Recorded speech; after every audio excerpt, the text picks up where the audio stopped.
Hey, free-to-play gang! Welcome back to another video. This is going to be a major issue with Valeria. I'm gonna raise something to you guys and of course to the devs as well so that hopefully they can look into this before the banner actually closes, because if they do fix this one thing, I do see her being very much more viable than she is right now. Quick shout out to Calypso Star for alerting me to this one very weird situation. Now, the thing is, not a lot of players have gone for the Valeria banner. I'm not super sure whether it's because of the Brewster banner or the Embla banner, or is it just because Valeria is not that exciting? So I've done a lot of showcases on her, I've already tested how she works. So for the most part, what we understand is that Power Reserve, it only lasts for one single turn. And if the enemies do not attack your allies during that one single turn, this buff just goes away, vanishes, poof. But this is not the issue that I am referring to, because this, I am like completely sold on this already. Like, I just fully accept that this is the fate of Power Reserve. It's not going to last until your allies get hit. It's only going to last for one single turn. Now, with that out of the way, there is one very major issue with the way her passive works. So let's take a look at Power Reserve once again. Let's take a look at the wording. Power Reserve, damage taken Power Reserve, damage taken minus 50%, disappears when attacked. Now let's compare this to, yeah, you guys already knew this, right? Did you? I am not super sure, but Esenath, Lotus Mark, damage taken minus 50%, disappears when attacked. Exactly the same text. Now, as for Lotus Steps, what it really does is all allies gain AP plus 10% and a Lotus Mark. And when the Lotus Marks get triggered, her AP increases by 20%. Now, what Lotus Steps does is all allies gain 25% AP and a Lotus Mark. As opposed to Valeria, her passive here says Valeria gains Snake Shape and Power Reserve for one turn at the end. Okay, wait, sorry, we have to take a look at the R2. When Power Reserve effects are triggered, her AP plus 20%. That's it. Like, this just explains how she's able to gain more AP. But if you take a look at her R2 effect over here, grants all allies Power Reserve at the end of her turn. Okay, so the thing that I wanted to compare is these two effects, these two buffs, they are almost exactly the same, right? So Power Reserve, damage taken minus 50%, disappears when attacked. Same goes for the Lotus Mark. Now, what I'm trying to get at is a couple of things. The first thing is to understand how they work in practice. So let me just show you the difference in these two skills. Okay, so take a look at this setup over here. I am running her with the Astral set. So some of you guys already know what I'm getting at. So don't worry too much about the Esper spread over here. The most important thing is just to figure out how she really works when she pops an Astral proc, right? So we're going to push a turn, and now we're just going to normal attack. Hopefully we proc a Astral here.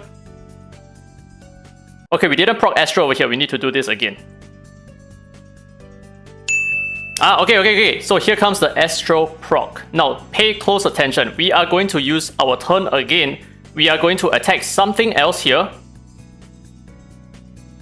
And that's it. So we reapplied the Power Reserve, right? We basically still had Power Reserve on all of our allies, but we applied it once again. But did we gain any extra AP? No, we did not gain any extra AP whatsoever. So we are still at 0% AP even if we Astral proc. Okay, I realized that I forgot to mention about this. So when a Lotus Mark is triggered, Esenath's AP increases by 20%. I forgot to mention this at the start of the video because that was just looking at Espers who were not ascended. RIP. Okay, but anyway, we are going to do a very similar test. We don't need Astral set on her at all. I totally forgot. That's why Fabrice is here. Anyway, I want to show you the difference between Esenath using her Lotus Steps again to reapply the Lotus Mark.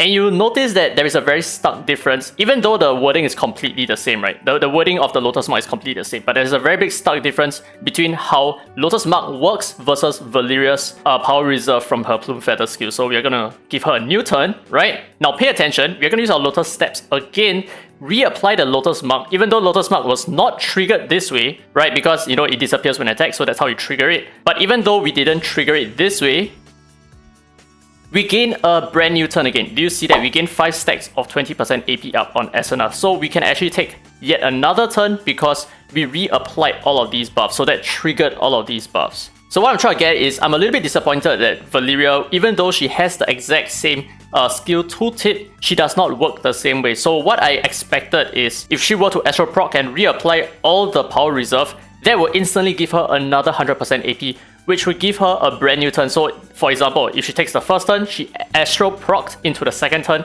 this will automatically give her a third turn, which allows her to deal significant single target DPS. And why I feel like this is a must-have is if you take a look at Valeria's R6. I'm not talking about R6 here, but this is definitely needed to be said. So if you take a look at her Resonance 6, her first skill, Launching Tide, has a 30% chance of gaining an extra turn.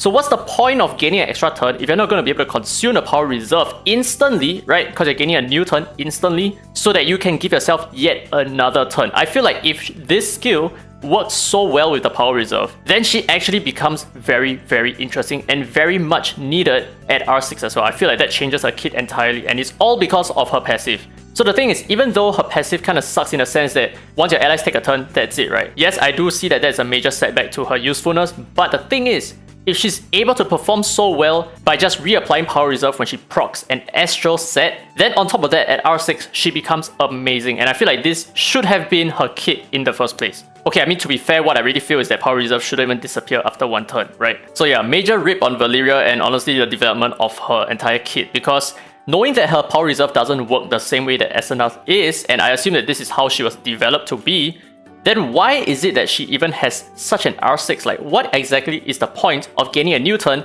when you already have power reserve on all of your allies? Is it just for the extra 30% extra damage that she gets from her, snake something, right? What is it called? Snake shape. Yeah, is that it? Is this the whole point of her R6? That's it? Just to deal more damage on her first skill? I don't really think that this is supposed to be the case, so I feel like the developers need to relook into Valeria again, and if you can change this part about her kit, I assure you, not just myself, but many more players will definitely try to get her to R2 instantly. Alright, anyway, leave your thoughts down in the comment section below. How do you feel about this suggestion to her change? Do you think this is going to be something that would definitely change your mind about her? Because right now, I do feel like she's kind of mid, and I'm so thankful that I got her at R2 in my PTR account and not in my main account, because that's going to be such a huge waste. Anyway, hope you guys enjoyed today's content. If you did, give a thumbs up, it really helps the channel, and subscribe for more Dislyte content. Now with that said, this has been Free to Play, and as always, I will see you in the next Under Booba.